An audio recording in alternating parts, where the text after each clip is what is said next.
Welcome to the Wealth Effect.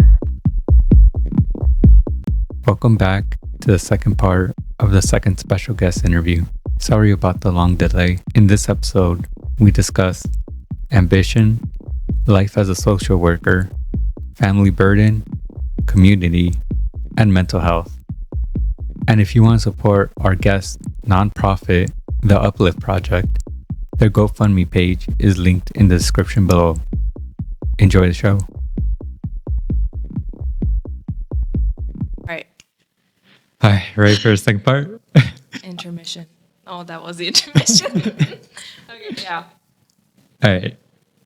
In the last part, we talked slightly about family. I think more now, I want to ask about the cultural impact of how culture handles money, because different cultures see money differently, or within the family, if it's not talked at all, or it is talked a lot in the family. Good question. Culturally, family. I guess I could talk specifically about my family. I think what I had said earlier, this is what I said I expand on more, right? Yeah. Okay. For my family, I think money and I guess the spending of money was more, when you spend money, you spend it on necessities and things that you need. And when you spend it on things that you want, I get looked at as a lunatic. Because I think a lot of it was from the survival mindset, right? Yeah. You can't go out to eat all the time. What do you mean? You can make it at home. And I think, for example, I grew up with my paternal grandparents and my parents. So a lot of people in the house. Okay. And I think a lot of it growing up was if there was a dish that we tried or that we wanted to try outside or whatever at a restaurant, my grandpa would be like, all right, cool. And then he would go to the store and get the ingredients and be like, we're going to make it. And it would be okay, on our end. But then my mom would be like, time for me to cook. Whatever that woman says, she does like to cook. But don't believe anything she says. But she's a great cook and she loves to cook. So a lot of it was oh, do we need it? Then we kind of spend that money on it. If you don't need it, then why are you spending, And I grew up with my parents being low income, and there was 4 of us, Me and my siblings have a pretty small age gap until my younger sister. We have a 10-year age gap. She is a child. She reminds me how old I am every day. Anyway. But, I'm 25, my sister's 23, and my brother's 22.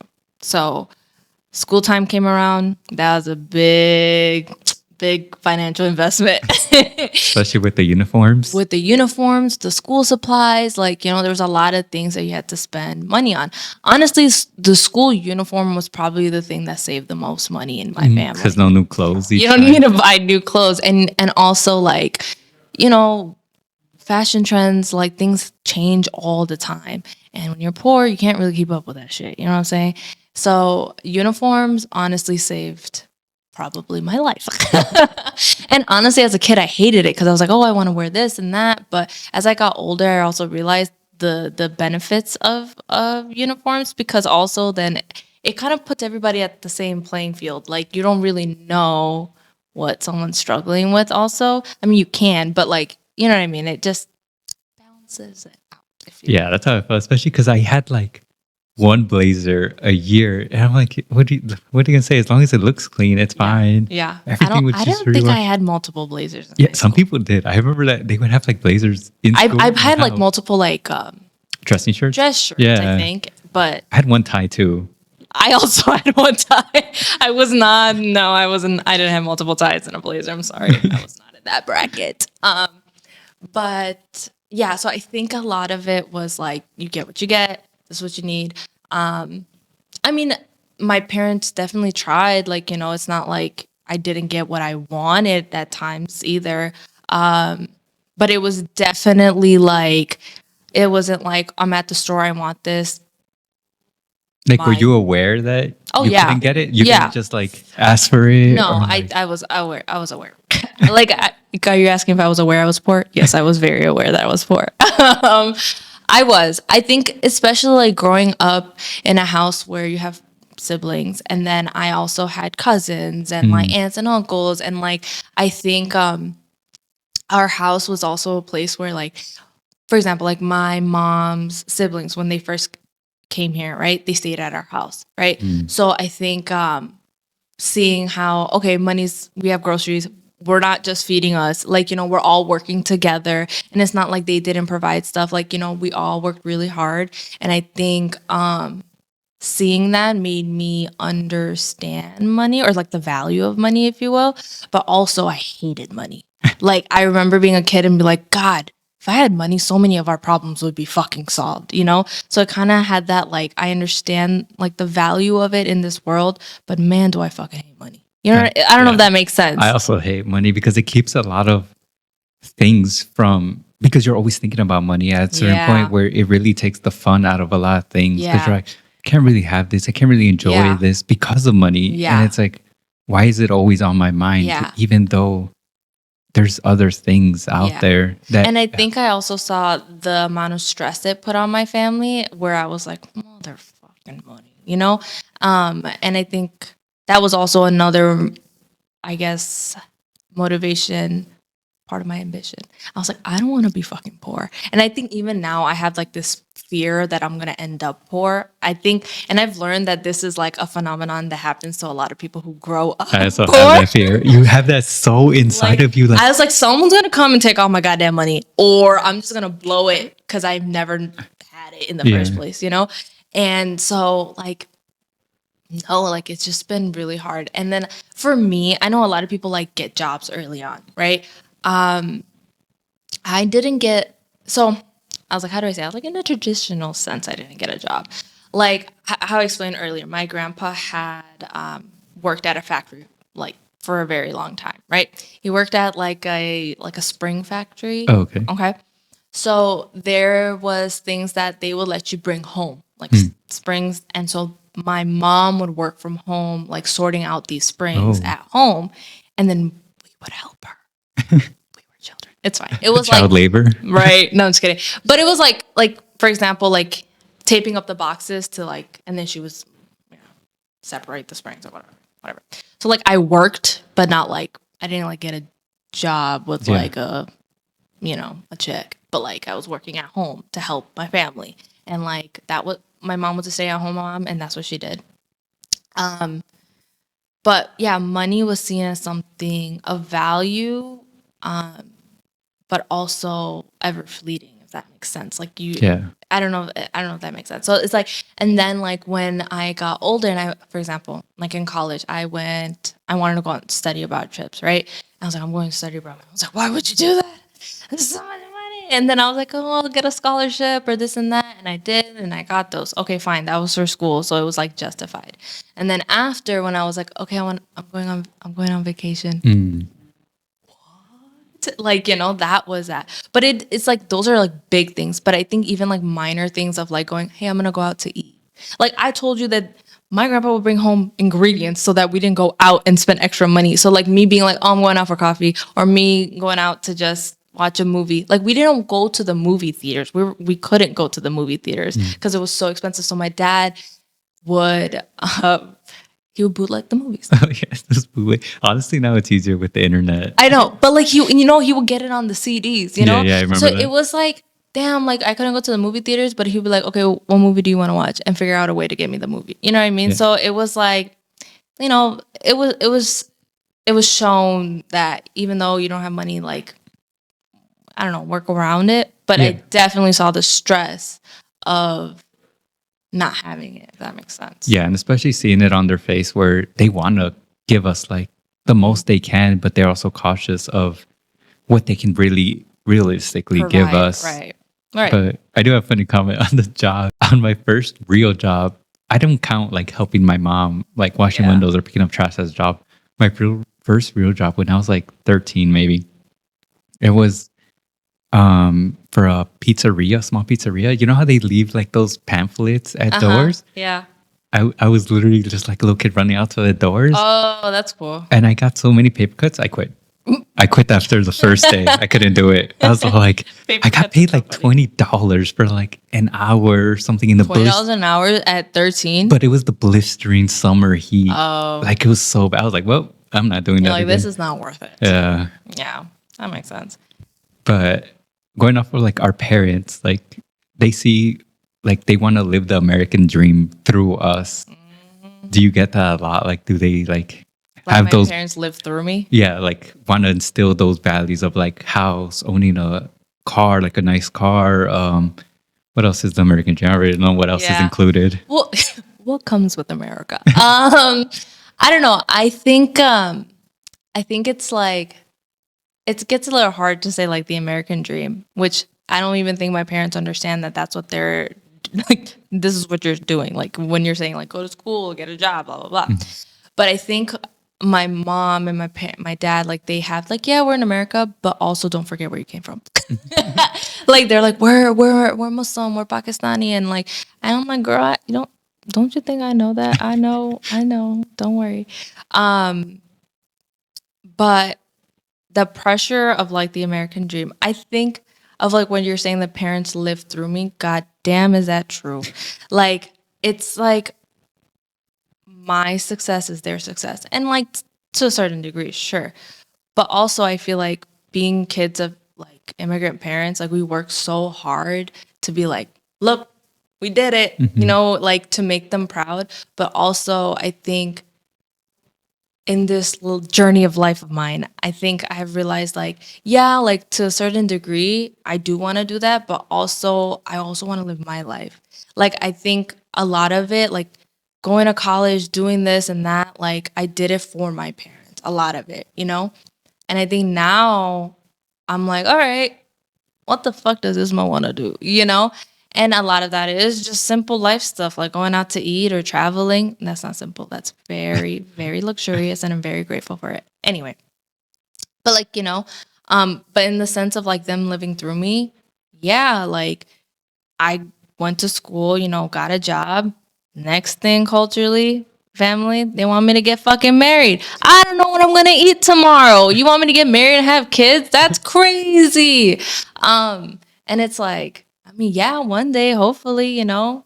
But I think culturally, I don't know if it's like specific to my culture, but also I guess just in women, like people think we have like this ticking time bomb, right? Like, man, I'm 25, I'm about to damn near expire. In this years, bro, I'm gone already. Like I'm 1 foot in the ground. But like even like in society in general, I think that is a pressure that women have. Like people aren't you're not gonna be desirable once you're 30. And I think that's crazy. Like, come on now. Let's all just calm the fuck down. We see where the world is going. But so I think in that sense, yeah, like those are those like pressures, like okay, like you achieved this and that. What's next? And it's just like trying to, I don't know, accomplish the next thing. And it kind of gets a little disappointing. Like, damn, like I did all this, I got a master's degree, and now you're like, all right, where's the husband and the children? Like, damn, that's all I came out for. Like, I did not see all the other stuff that I was working hard towards. So I think in that sense, a lot of like their pressures kind of come out in the sense like they're still wanting me to do something like for them. Does that make sense? Yeah. Like, and and it's like if I'm not doing it and they're living through me, they're like, damn. I'm like, dude, don't take it so personally. Like, you know, I think sometimes it's hard, I guess, to like differentiate like your child is their own person, you know? And we also, like us ourselves, find it hard to distinguish because we carry like that burden of, let's say we're traveling for vacation or something. They can't do that. They never did that. And they might have not even gone to a vacation yet. And they're like, I know. we feel bad because we're like, wow, like, I know. I'll be at some Like- place. I'm like, damn, my mama loves this. Yeah. Like, I get it. Yeah. That guilt is there. I think about that, like with my parents or even my siblings. Like, if I'm somewhere, I'm like, damn, like, you know, we would all love this ice cream. But like, yeah, I get it. yeah. Because I remember going like to my first vacation. It's like, wow, my mom, but like really like this place, but she can't come.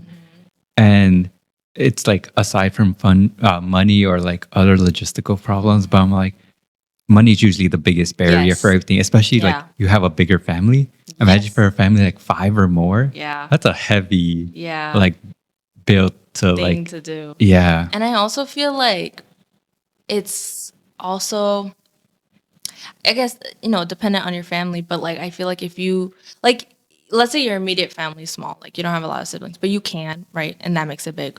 But like I feel like for me at least, like it's your not only your siblings and your parents, it's your aunts and your uncles and your cousins, and it's like, and I love them, but it's like it gets bigger and bigger and bigger, and it's just sometimes I think also realizing like, hey, we don't gotta invite the third cousins. Like, it's good. I don't even think they remember my name. Like, so it's like also figuring out that balance of like what your family looks like, especially now that we're getting older. Yeah.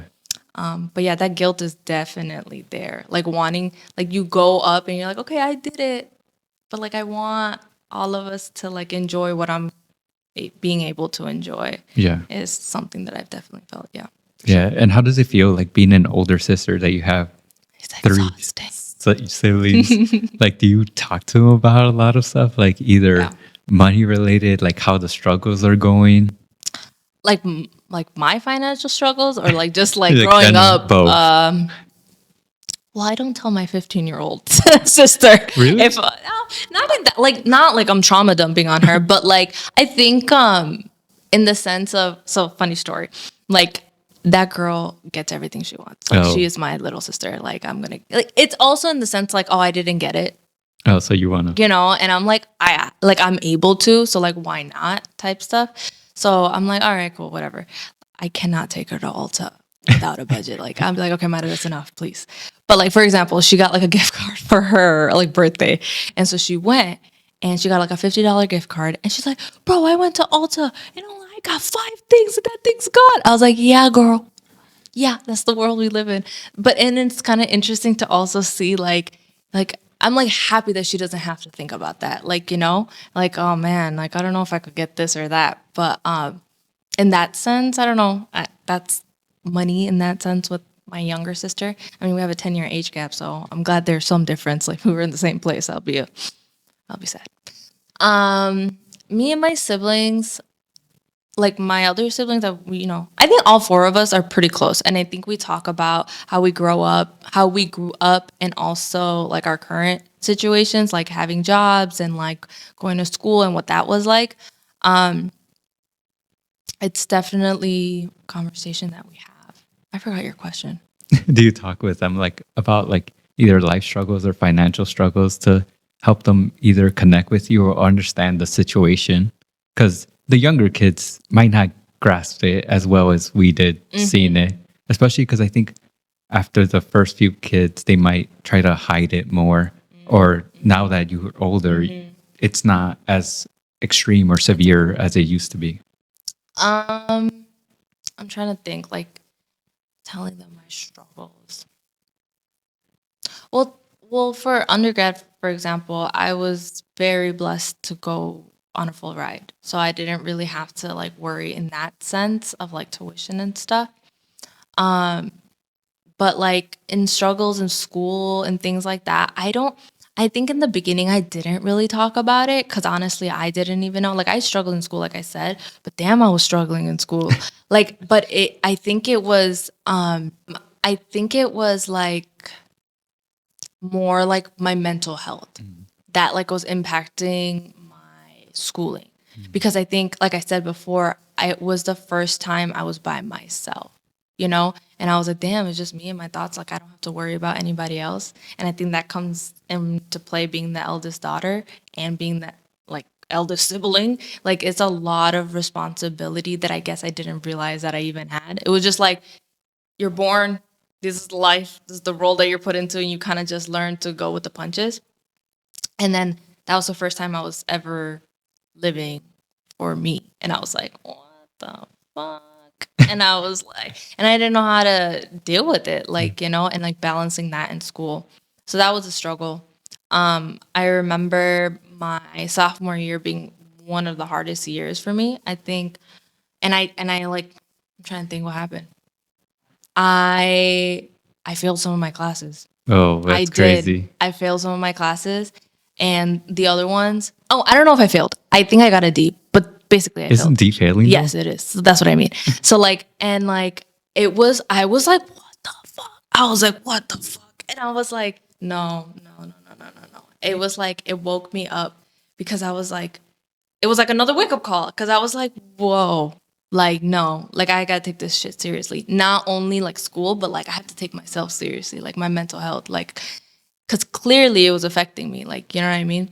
And so I still ended up graduating like on time, like in those 4 years, but I decided to withdraw from that whole semester. I took Whoa. all the classes, but like on my like transcript, W's for that whole, I didn't fail all my classes, but like with talking to the advisors and everything like that made the most like logistical sense. You know what I mean? So a lot of the classes that I even didn't have to repeat that I passed, I did because I technically withdrew from the semester. That is something I've never shared with my parents. That's good. I was just gonna say that. Like, That- to tell them. God, I was like, and they're gonna be like, because I don't think in their brain they even like they were like, what do you mean you failed? Like that's not an option, you know? So it's like that's not something I go to my parents for ever. They would have been like, how could you fail? Like, Yeah. doesn't make any sense. Like I think you know, you just learn as you get older, like what you can say, what you can't say, who you can lean on, who you can't lean on. And unfortunately, in that sense, that's not something I was gonna be like, Mom, I need help. Like that's not, you know.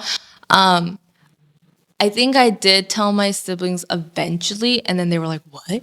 They didn't even know. No, it was like more like after the fact. Once I like kind of figured my shit out, Recovered. yeah, I was like, "So yeah, you know, that was a minute." And then they were like, "What?" And I was like, "Yeah," but I think after that, I think I kind of said it in a way like I wanted to tell them to be like, "It's okay, like you can fail because it will be fine." Like, and I think because it's scary to fail and like you don't want to fail. I mean, you can ask anybody. I'm like, I want to fail, Yeah. but like I'm probably the person that's failed the most. Yeah, I so- think failing is always looked up down upon on like especially immigrant parents. They always question how could you fail in like their environment. Like they give you everything they can, but they sometimes don't realize that it's not that it's not enough, but it's not what we might need at the time, or it's just so difficult because we had some struggles early on that we can't just overcome it like everyone else. Yeah. Yeah. I mean, I agree with you. And that was like, again, one of the hardest things for me. But a lot of the things that I've done in my life, like moving forward, if you will, it was like a lot of it I think came from being an eldest child. I just wanted my siblings to know that they could do it. Like, you know, even if I failed, like I'm like, all right, well, I failed. If I could do it, you could do it, bitch. Like, you know, type shit. So like, you know, telling them that, I just hope that, you know, they would be like, okay, all right, like it happens, move forward, move on. But also like, you know, if you're struggling, if you need help, like I'm here and I get it. And I think sometimes it kind of gets lost with that with my younger sister because we have such a big age gap, and then it's like I'm almost like a mom figure to her. You know what I mean? And so it's like if I'm giving advice or I'm telling her something, and it's like, oh, there she goes again. But it's like, oh, trust me, I know. Like, you know, so it's like having those moments of like, okay, let me sit you down and tell you a little bit about my life. And then, because then, like, even the other day, I was like thinking about, I was like, damn, that's crazy. Like, I was there for your childhood, but you weren't there. You weren't there for Weren't even mine. close. You've never seen me when I was like. You were born when I was 10. Like, you were there. But, like, you know what I mean? So, like, even, like, understanding that part and saying, like, okay, like, this is how you know, explain and talk through it with her versus, like, I guess my other siblings. But yeah, so like that happened in college, but I mean, I did it. Yeah, and I think that's what is very important to tell like our communities is that there's always a recovery phase. Yeah. Like it looks rough for it could be months, maybe Yes. years. Yeah. But like at the end, if you can recover, Yeah. that's what's most important. Yes. How else do you think like you carry a weight with your like siblings? Because you say you're like a mom figure too. Because you understand more than I would like, not to offend your mom, but like that you might understand more the environment here with schooling and all that. Like you get it, that Yeah. how you see the world. Yeah. And I think that gets kind of even lost with my parents too, because like they've lived a life, right, and they know things that I might not know. But I think sometimes, I don't know if it's true for you or not, but like they still see you as a kid sometimes. They always do. And I was like, all right, cool, cool, cool, cool, cool. But I'm 25 now. Like, and I'm still learning. But I think it's like navigating that world. Like, I feel like we come from cultural backgrounds, but we also live in America. So I feel like we have so much nuance, like that we have just learned. And I feel like I know, like, I think what, for example, for my parents, for example, I think a lot of times they've said like the world is a scary place. Like, you know, you have to be careful and this and that. And like, you know, okay, you're all right, cool. Like, I got it. Like, I'll be careful. But it's like, Mom, I've lived life now. Like, you know, or like that I've seen things too. And it's like coming to that acknowledgement that, you know, your kids aren't kids anymore. And I think that's something that's hard for my parents to grasp. And in the sense of with my siblings, I guess that's where it comes in, where I'm like that like third parent, or like, you know, that mom figure of like, it gets a little tricky because it's like, especially for like my siblings who are closer in age, like we're close in age, like that's my brother and that's my sister. But then also like, hey, like, let me tell you something. Like, let me tell you something, please. And giving them that advice. It's different with my younger sister because obviously we have that age gap. So I guess that like mentoring advice kind of like Ways checks out a different. little bit more sometimes, until she's like, oh, leave me alone. She acts like a teenager. It's gonna be crazy when you move out, because I think parents will still have that controlling aspect. They're like, Yeah. "You're my kid. Like, why are you leaving? Like, Yeah. you should be close by Yeah. because I need help with something, or like, Yeah. you got to be there for the family." Well, Yeah. and I feel like It's definitely seen as a more like selfish act. if you American will. culture is that where you're like, okay, like I'm successful, I could still help the family, but I might not be close because I want to live my own life.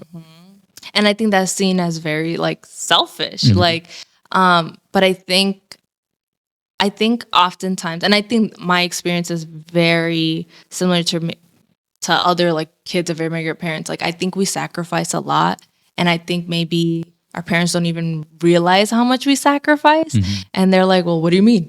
And I was like, Because they weigh a lot of their sacrifices because they visually or like Yes. emotionally feel their sacrifice, Yes. and they don't see ours Yes. because either we're in school, so we don't spend a lot of time with them. Like even in high school, I didn't see my mom as much or my brother. Yeah. I didn't, in college, even less. Like, "Yeah, because they didn't see all that. They're like, "Oh, you're home. Okay, you look fine. yeah, You yeah." should be doing well." Yeah. Or it's like when you're not, you're like, why aren't you doing fine? And I'm like, well, I'm sorry for having feelings. Yeah, it's very hard to like have that like balance of like, but again, it's that thing where you're in survival for the whole time. And then, you know, I guess we come along and we're like, okay, yeah, we were in survival, but now we want to live. Mhm. And it's like, what the fuck do you mean by that? And it's like, that means I'm moving out. And they're like, what? I'd be No, like, but "You're not." No, the fuck you're not. Like, and it's just different, like, you know, and even like, I think cultural expectations, like my mom be like, yeah, you can travel when you're married. And I was like, girl, I'm gonna travel next month. What are you talking about? So like, and I think it's like, again, it goes back to like being safe and all this other things. And I was like, yeah, but I'm also not stupid. Like, and like, I take that back. I don't like saying that because bad things happen to people all the time. And Yeah. it doesn't mean that you're stupid. But like, You should also just hold yourself back. yes, because you're the- scared. yeah. Yeah. And like, you can do the things to keep yourself safe. And I think that's the most that you can do, but you can't be so scared of the world that you're so afraid to live it. Yeah. Right. And I think like, then like, we're here for a reason. Like, I'm not here only to work. Like, and like only to go to school. Like, those are aspects of my life, but they're not just who I am. And I think that also falls into like growing up and like my parents' whole identity, or like people's identity, just being parents, you know? And I'm like, I'm going to be a mom one day, but that's not all I'm going to be. I'm going to be a wife one day, but I'm not just going to be a wife. Like, those are parts of me, but they're not going to be, you know, I don't know if that makes sense. it does. Like, And I think even that concept is like, what do you Yeah, like we have we're gonna develop more complicated like personalities throughout. Exactly. Well, I think because we come from immigrant households, they like to enclose themselves and keep safe what they're familiar with. Yeah. And venturing out is always seen as very Dangerous. taboo Yeah. and dangerous. And that's why when they start seeing us developing like this new culture because they came here from another place, Mm-hmm. Yeah. they see it, this is dangerous because I see it on the news or something like that. They're Yeah. like, yeah, don't go out there, don't do this, Yeah. don't be like this. They're Yeah. like, but those are bad people. Yeah. We're not like that. We're more cautious. We're aware. We understand. It's like worst case scenario all the time. Yeah. Yeah. I was like, Mom, that gets tiring. Yeah. Like, and it, at a certain point, like, I get it. But then it's like, again, like, it's not going to stop me from living my life. Like, you know? Yeah. And I'll tell you where I am, like, who I'm with, but like, I'm still going to go. Like, you know? But yeah, I don't know if that answers your question. It does. And I think the last thing is like you want to help out a lot of people and you've started doing that by any like causes that you've done or supported. Can you go Well, I on feel that? like it kind of started even in high school, like with us volunteering all those goddamn hours. Yeah. How much was it? Like 250? I feel like it that was sounds right. more. I did like 500 though. I at was the like, end. if I was gonna say 4 because I felt like it was like whatever the regular hours were, and then we were in NHS, and then like they doubled. I don't fucking know, but I remember there were a lot. But honestly, those were one of my fondest memories of high school, like getting up at the butt fuck crack of dawn and being at the fucking train station to go on some run, like to volunteer. I think those were like, I don't know, really good, wholesome moments that kind of shaped me. I was like, you know, I like, aside from like volunteering and like being like a obligation, like they created good memories and like it showed like the meaning behind all of it, you know? I think I'm trying to think what else. And then in college, I ended up joining a sorority that was a more service based too. So that was really nice to kind of keep up with my, you know, giving back, if you will. It just, you know, it's just good. It feels good, and I feel like it's like the right thing to do. And then in, I want to say 2021-ish, like it was still like the pandemic was happening, but we were still able to go outside at that point. So it wasn't like full lockdown. It was like we're going outside, but like with masks and stuff. So it was probably 21. And I like was like realizing like a lot of places that we were going into, like you couldn't go in if you didn't have a mask, right? Like there was like no access if you didn't have Yeah. one. And then I was like, damn, there's a lot of homeless people around, and they don't have masks. Like at that point, I don't think it was like, now I feel like it's a little bit more like accessible to get masks and stuff, and they're in places. But in general, like I was just like, it was not a good situation. So with my family and like some of my friends, like I was talking to them about like how I wanted to do some care packages and like what I wanted in them, and ended up creating a list and putting out a flyer on like Instagram and Facebook to like have like just anyone who could donate, like aside from putting in my own money and like money from my family. And a lot of people donated. Like I was really surprised. Like I put like whatever you can donate, but then also I was like, a care package costs $10. Like just to like give them like an idea. Like if you want to donate a package, it's about $10 during that time. And we got a lot of packages, and we would just put them in our cars, and like I had some in my dad's car, my mom's car, my car, and like if we would see people, we would just like give them those packages. And I think it was a really like nice thing to do. Yeah. But Yeah. and now my brother, who is a lot more business minded than I am, he has taken some economic classes and things of such. Yeah. So then my brother is starting to go with the process to make it into a nonprofit, which we're really excited about. But yeah, that's in the works right now. The Uplift Project is dedicated to making a meaningful impact in our communities, and they need your support to reach new heights. They're currently working to secure a 501c3 nonprofit status, a critical step that allows them to expand their programs and increase their ability to serve those in need. Your contribution, no matter the amount, will directly support this important milestone and enable them to continue empowering individuals and families. Please consider donating today at their GoFundMe page, Help the Uplift Project, linked below, to help them create lasting change. Together, we can make a difference. Do you think you had an influence on him of like helping people out? Because since you're older than him, he saw you in high school go through these volunteer hours and you seem to enjoy it and you don't show a positive attitude when coming home back from these events.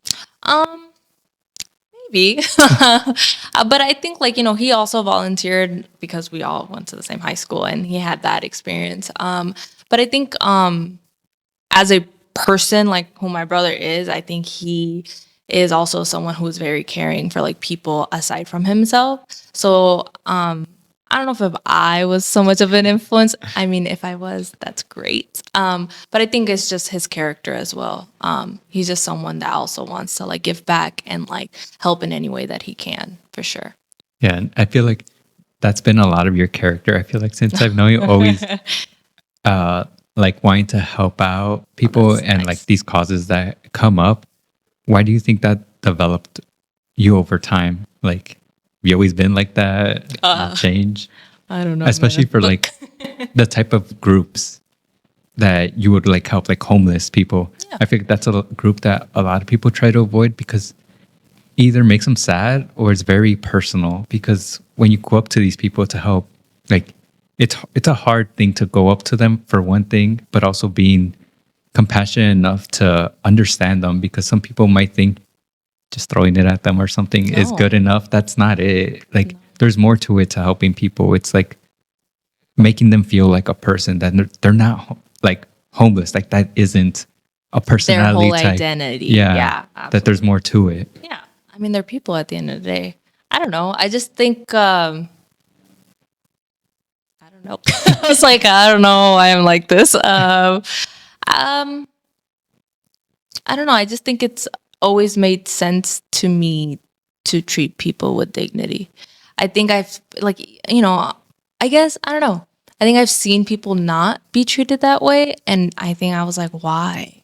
Like, and I would be like, that doesn't make any sense to me, And I think maybe also because of like on the news, how Muslims were portrayed, or that fact that I was bullied because I was Muslim, like probably also played a part, because I was like, how are you judging someone based off of one thing and one thing, someone that literally extreme, like, you know what I mean? Like one bad thing and then now everyone's bad. Like it didn't make sense. Like racism, like homophobia, like these things just in my brain don't connect. Like hate does not make sense to me. Like based off of someone's identity, and not having compassion for someone is just, I don't know.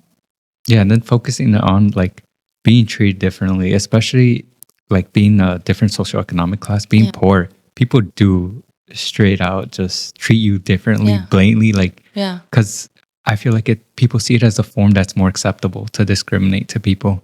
People when they're poor? Yeah. Like I remember when my mom would go out to like a nice restaurant when she was out of work, like maybe she finished cleaning something downtown. She's like, oh, I want to go to a restaurant. Yeah. Like they would be like, can you pay? Like how are you gonna, you don't tell anyone just that, like straight out. It's fucking rude. Yeah. And I feel like I haven't really seen that. I've seen more of like people think like I'm above them because I'm like, I used to work as an accountant at a big firm, and they're like, you think like you're all that, or like you think you're above like Hispanics just because you work at this big job downtown. Interesting. Yeah. And a lot of people don't see that I worked for it. Like, sure, there's a definitely like, well, you change like kind of like your persona when you work. Like, there's an etiquette, your professional self, I guess. Yeah, and a lot of people think that is fake because they're like, you should be you, like your Hispanic self, like your true self. I'm like, what do you mean? And like I get that to a degree, but I also think that it's like, are you going to be taken seriously in those like positions? Like if you don't like code switch a little bit, like, you know, and I get what other people are also saying because fuck professionalism, but yeah. I think it's different for you though, because you work with students and there is definitely like a professionalism about it, but you have to be more personal to really dig into it, and a different environments. Like an office. Right. It's Yeah, completely there's a different. different layers to it. Yeah. And Or most- like based off where Most you of work. us, I feel like in the schools that we went to, never teach anything like that. Like they never teach you how to really be professional. They tell you like, oh, send an email, this is how you send it. But I'm like, there's more to it. Like how you talk, how you present yourself. Like even in the office, there's also like jokes. Like they have to be very mild and very controlled, but you can't just go in without a personality. You have to really filter, I guess, yourself out, but don't act fake on it. And I feel like for you, it's a little bit different. How would Yeah. you say that? Like, do you change your personality a lot, or like, how do you go about that? In my like professional setting. Yeah, I mean, to a degree, like I'm not going in there cussing left and right, like, you know what I'm saying? But I think so. I think there's like, I think it also depends on like the people that you work with, right? Where you kind of have to have that like professional like personality, like almost like that wall up, because like you're gauging who you're working with, right? Like who you can say what with and who you can make certain jokes with. Not to be like you're fake or stuff, but it's just like some people don't like certain type of jokes, and I think that's okay. And Yeah. you go around that way. Again, everyone is different. Yeah, I don't think I like change who I am, like my essence, if you will. But like I think I, walk around it with whatever the vibes are. Like, you gotta check what the vibes are, and that's what you go with it. In that sense. But I wouldn't say I wouldn't say that I change myself, if that makes sense. yeah, Yeah. I just think like sometimes certain aspects of professionalisms give me the ick. Like, for example, like even like when we were in high school, we would have to wear the suit and tie, right? Or like you couldn't have certain nail colors, or like guys couldn't have facial hair. Oh, Like yeah. I think sometimes when it comes to professionalism, it's not very like culturally competent, or very like it doesn't, it's like, what's the white man wanting? Deliver. And it's like, no, fuck you. Like, what the fuck do you mean? Like, and like even in that sense, like I think, like I remember being in high school, people being like, why can't I have black nail polish? It's not professionalism. Okay, why does my teacher have black nail polish? Aren't they a professional? Like, and I think that's a valid question, and you don't have an answer to it. So then why impose rules just because you want to? You know what I mean? In yeah. that I sense? think they also did it. It's not that they might have never been in an office job, but I don't think many of them have ever been in an office job where I don't know. Yeah. because honestly, a lot of the professionalism is like how you said, like, who do you really talk to? Mm-hmm. Like, I remember in my shop, our coworkers more relaxed, like, just working. it's like the environment that you work in. And then with clients, you're like, oh, you gotta slow your roll. You gotta know how to present yourself. Right. Like there's certain ways, and I think that's what our school and a lot of schools fail to do. Like, okay, there's two modes. Like, try not to misbehave with teachers. Like they're just, let's say, your bosses, and then students, you do whatever, but they just act like the authority. They're not like someone you should be respecting. Authority is always seen as a negative thing where they're trying to put you down.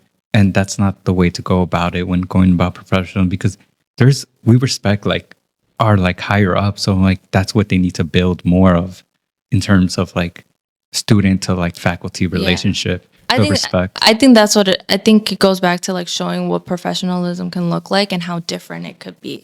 I think putting it into like one box is where it's like, I don't know how I agree with that. But like, even in the sense like how we speak, right? Or like what we say, like now that I have like a college and master's degree, like I have different words and different language to express myself, right? And that could be understood by like my colleagues, right? Maybe, right? Sure. And vice versa. But sometimes I don't know what the fuck they're talking about. And I'll be like, oh, what does that mean? Like, and I don't, because sometimes there's certain acronyms and things like that in schools that are specific to schools and some different per school. So I think it's also very important to ask those questions without being like, what? Like feeling bad about it, I guess. I mean, I do feel bad sometimes. Not gonna say I don't. Not gonna sit here and pretend like I'm a fucking boss bitch. But Yeah, it's to be important. realistic about like the language that they have, like to Yeah. communicate, because I think they might think, oh, you should be communicating these heavy like jargon words. I'm like, you could throw out the same idea. It might take you a little bit more words and might not seem, but the idea is still there. That's what Yeah. you want to communicate. And I think where I was trying to go with this was that I've noticed, like in like parent meetings, for example, like sometimes like the parents that we're working with don't have the same education degree as you, right? Or they're just working people, and you're throwing all this jargon at them from these testings, from this and that, and they're sitting there like deer in headlights. And I think even in that sense, like professionals come into play. You don't need to do all that. Tell them what it is at a normal level. And I think that also is something that I've learned also working in this past year. Like, I'm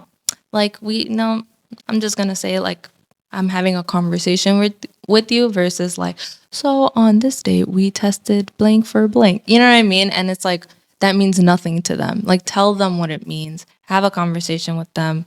I don't know, just meeting people where they're at. Yeah, especially because some parents won't ask what it means because they're like, it's not the environment for it. Yeah. Like they're like, oh, I guess they'll say like nod, like, oh, okay, I Yes. agree, and that's it, and walk away, Yes. and going home Yes. without And- the knowledge, and the kid Yeah. might end up like not understanding at home, like, oh, the parents didn't understand that they need this type of support at home, and it could just stack up again. Yeah. Again, it's how I think it's how can it be the most accessible in whatever you do. Like it's not. I think equity, right, is the thing. I was like, fuck equality. I mean, yes, equality, but like you can't get to equality if you don't have equity. Like it's not going to be the same for everybody, and like because it's not. That's the world we live in. So let's adjust it, and that's I don't know. That just seems fair to me. Yeah. In my eyes. I don't know. So that's why I guess even going back to like, oh, like helping homeless people or this or that, I was like, I don't like see myself as better or them as less. I just think someone needs help. And it was like the other way around, you would want someone to help you. So why not do the same? Yeah, that makes sense. You know, it's not rocket science in my brain, I guess. Well, thank you for being on podcast. Kiro, thank you for having me. This was a splendid time. You're gonna have a lot to edit, but I know this podcast was But I enjoyed it. 4 hours. Yeah, get me talking. 3-4 hours. Wow. But yeah, I had a good time. This was fun. And again, I'm very honored to be here. Yeah, thanks for It was coming. a fun time. Second guest. Second guest. Absolutely. I'll be here again. No. All right.